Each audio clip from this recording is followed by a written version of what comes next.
Aquinas has some pretty profound insights on happiness. Happiness, for St. Thomas, is not a fleeting emotion, rather the ultimate end of man attained, the perfect good, our deepest desires fulfilled. Happiness for Aquinas cannot consist in any created good. Aquinas is going to shut down various candidates for happiness. Natural wealth, like food and clothes, are for the support of our nature. Natural wealth is not an end in itself, it is a means and not an ultimate end. Honors also are signs of excellence. Honors are not the excellence themselves, they are bestowed by others and do not lead to true goodness or happiness. Similarly, fame also depends on the opinions of others. These can err, unlike true happiness, which is an intrinsic state, not dependent on extrinsic factors like opinion. Power, also, cannot be happiness, since it is used for both good and evil, or at least it can be. Happiness can only be inherently good and perfect. Bodily goods are also a means to an end, not happiness in and of themselves. Bodily goods are to serve the soul. Bodily goods are pleasurable. Pleasure is a consequence of obtaining a good. Pleasure is not the good itself, but a consequence thereof. Human beings may pass animals in happiness, though some animals may pass man in certain bodily perfections. For example, dogs having a sharper sense of smell than man. What also should be noted is that goods of the soul, though they are higher than bodily goods, are still limited and participated goods. Thus, if anything is left to be desired after obtaining something, then that thing is not the universal good. No created good can satisfy this fully. For Aquinas, nothing short of the universal good or ultimate end can truly satisfy man's desire.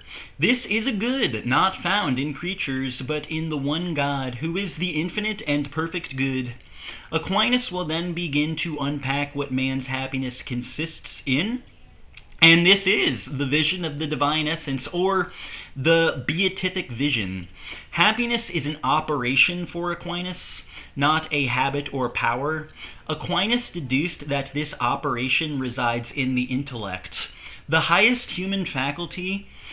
Happiness is to be found in fact, the speculative intellect, which seeks truth for its own sake, and not in the practical intellect, which deals with action and production.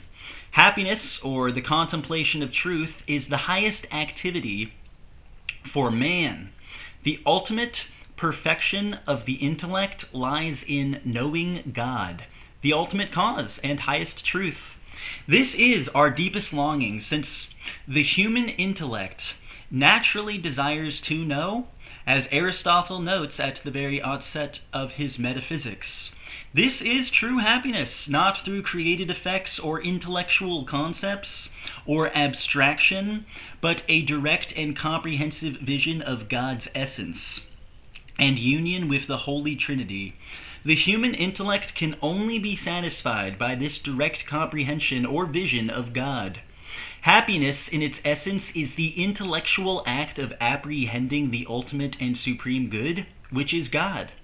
Aquinas is also going to unpack what is required for happiness. Firstly, Aquinas notes that delight is not the essence of happiness, however, it is concomitant with it. Concomitance means that what is united is so united that they may only be distinguished by an operation of the mind.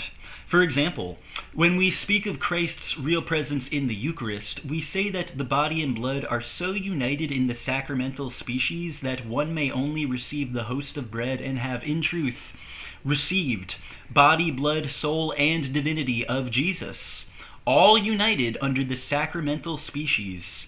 Anyway, delight arises from the will or rational appetite's rest in an obtained good. Seeing good has concomitant joy and delight along with it. Comprehension should also be mentioned here. Perfect happiness involves comprehension of the object. Comprehension involves perfect and secure possession of the end. This security comes from being so united to God that there is no possibility of losing the object of our happiness, which is our vision of the divine essence. There is also this business about rectitude of will being required for happiness. A right will is ordered towards the good. Rectitude of the will is both a prerequisite and a consequence of happiness. It is a necessary disposition. One must desire the good in order to obtain it. That is how it is a prerequisite. Rectitude of the will may be a consequence of happiness, insofar as those who are perfectly happy rest in the supreme good and ultimate end of human life, God. The body is also necessary for happiness, both now and in the state of resurrection at the end of time. Incomplete happiness can be experienced without the body. However, the full perfection of human nature includes the body.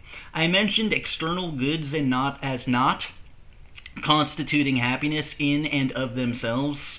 However, external goods may actually be used to facilitate virtuous activity, leading to imperfect happiness in this life.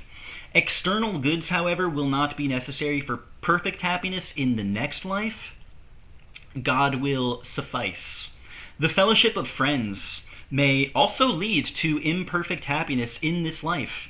Friends contribute to a virtuous living. In heaven, the fellowship of the blessed adds to the joy and perfection of the true essence of happiness, that is, the vision of God. Aquinas actually elaborates further on the attainment of happiness. The reason man is able to attain happiness is because his intellect is capable of apprehending the universal good, insofar as the will naturally desires it. God, as perfect goodness, would not instill such a desire in man without providing a means of fulfilling it. There are also degrees of happiness. The object of happiness, God, is the same for all the blessed. However, there are degrees of happiness among individuals. This is not due to a difference in the object, but in the capacity of the subject for grace and charity. This greater capacity will lead to a more perfect vision and enjoyment of God. Aquinas also makes a distinction between Felicitas, or imperfect happiness in this life, with Beatitudo, which is the perfect happiness that comes from the face-to-face comprehension of God. Imperfect happiness in this life consists in virtue, especially intellectual virtue, i.e. the contemplation of truth. This Felicitas, as it is known, is possible in this life, given man's limitations.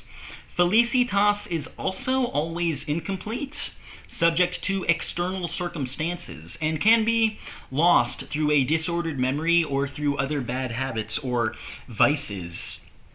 Perfect happiness is the beatific vision. This is the direct and intuitive knowledge of the divine essence. This is a happiness that is always complete. It's unending and cannot be lost. Beatitudo is a gift of divine grace. Beatitudo transcends human capabilities.